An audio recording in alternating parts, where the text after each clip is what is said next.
اندر بڑھنے پر رہنے والوں کی شان کا پتہ دیتا تھا۔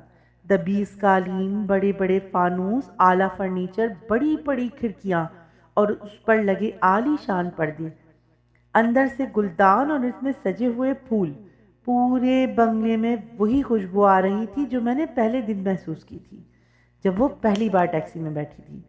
وہ تو اندر جا کے غائب ہی ہو گئی۔ میں متلاشی نظروں سے اسے ڈھونڈ رہا تھا اور ساتھ ساتھ اس کا گھر بھی دیکھ رہا تھا، اور میں فن کی داد دیتا نہیں رک رہا تھا۔ بہت ہی خوبصورت بنگلہ تھا۔ اچانک ایک لڑکا اندر داخل ہوا اور بڑے ادب سے سلام کیا اور مجھے بیٹھنے کا اشارہ کیا۔ میں نے اسے مصافحہ کیا اور صوفے پہ بیٹھ گیا۔ اتنے میں ایک نوکر بڑی سی تھال میں انواع اقسام کے کھانے سجائے داخل ہوا، جس کے بعد یک کے بعد دیگرے 3 تھال لائے گئے۔ میں نے کہا، ارے بس بس بس، میں اتنا نہیں کھا سکتا۔ وہ مسکرا دیا۔ میں نے اس سے پوچھا، آپ کون اور وہ کہاں گئیں؟ وہ کہنے لگا، وہ ابھی اندر گئی ہیں، ابھی امی بابا کو لے کر آئیں گی۔ آپ؟ میرا نام افراس ہے اور وہ میری بہن ہے، اس کا نام زرلش ہے۔ زرلش آپ کی بہت تعریف کرتی ہے۔ کیا آپ نے کیسے سزا کے دوران اس کی مدد کی ہے؟ جی، سزا؟ میں کچھ سمجھ نہیں پا رہا۔ اتنے میں زرلش بھی اپنے امی ابو کے ساتھ اندر آ گئی۔ سب نے میرا بہت شکریہ ادا کیا اور ساری بات بتائی۔ ہم قوم جنات میں سے ہیں اور کسی بچے کو تھپڑ مارنے کی سزا کی بنیاد پر زرلش کو 2 ماہ سزا کے طور پر دنیا میں بھیج دیا گیا۔ اس کی سزا یہ تھی کہ اسے ایک بزرگ خاتون کی خدمت کرنی تھی۔ خیر، اس نے خدمت بہت اچھے طریقے سے کی اور اب اس کی سزا بھی پوری ہو گئی ہے۔ ہم اس کو واپس لینے آئے ہیں۔ میں حیران رہ گیا۔ بیٹا، تمہارا بہت شکریہ۔ ان کے والد نے میرے کندھے پہ ہاتھ رکھا تو میں واپس دنیا میں آیا۔ تم نے میری بیٹی کی بہت مدد کی۔ تم ایک نہایت ہی شریف انسان ہو۔ شرافت سے اس کو گھر چھوڑنے کی ذمہ داری تم نے بہت اچھی نبھائی۔ مجھے تو یقین ہی نہیں آ رہا تھا کہ یہ سب حقیقت ہے یا میرا وہم۔ دل چاہ رہا تھا کہ کسی کو بولوں کہ مجھے ایک چونٹی تو کاٹو۔ خیر، کافی باتیں ہوئیں، بہت دیر تک ہم باتیں کرتے رہے۔ کافی اچھا لگا ان سے مل کے۔ ان کے والد صاحب نے ایک لکڑی کا صندوق میری طرف آگے بڑھا دیا۔ برخوردار، یہ تمہارے لیے ایک چھوٹا سا ہدیہ ہے۔ ہدیہ؟ خیر، اسے تم رکھ لو اور یہ گھر جا کر کھولنا، یہ تمہارے بہت کام آئے گا۔ زرلش نے مجھے مسکرا کے دیکھا اور میں نے وہ صندوق لینے سے انکار کیا۔ تھوڑی دیر بعد انکار کرنے کے انہوں نے باوجود اس کے میرے ہاتھ میں وہ تھما دیا۔ زرلش مجھے دروازے تک چھوڑنے آئی اور سب نے مجھے الوداع کیا۔ میں واپس ہو لیا۔ گھر آ کر میں بہت پریشان تھا کہ یہ سب کیا ہے اور میں بہت ڈرا ہوا بھی تھا۔ خیر، میں نے سب کے سونے کے بعد وہ ڈبہ کھولا تو میں حیران ہو گیا۔ میرے ہوش ہی اڑ گئے۔ اس ڈبے میں سونے کے زیورات، سونے کے سکے اور کچھ نادر جواہرات رکھے تھے۔ میں ساری رات پریشان رہا کہ میں یہ سب کہاں رکھوں گا، کس کو بتاؤں۔ خیر، صبح ہوتے ہی میں نے امی کو اندر کمرے میں بلایا اور سارا ماجرا امی کو سنا ڈالا۔ جاوید بیٹا، یہ تم کیا کہہ رہے ہو؟ کیا؟ ایسا کیسے ہو سکتا ہے؟ میں نے امی کو ایک ایک بات بتا دی اور یہ بھی بتایا کہ میں زرلش کو پسند بھی کرتا ہوں۔ امی نے بولا کہ ارے خدا نہ خواستہ ایسی باتیں نہیں کرتے۔ بات سنو، کسی کو اس بارے میں نہیں بتانا، کسی کو کچھ مت بتانا۔ بس یہ ڈبہ تم مجھے دے دو، میں سنبھال کے رکھ دیتی ہوں تاکہ کسی کو کانوں کان بھنک نہ پڑ سکے، اور تمہارے ابا سے بھی اس بات کا ذکر مت کرنا۔ خیر، میں کسی سے کیا کہتا، میں تو خود پریشان تھا۔ کچھ دن گزرے، وہ نہیں آئی۔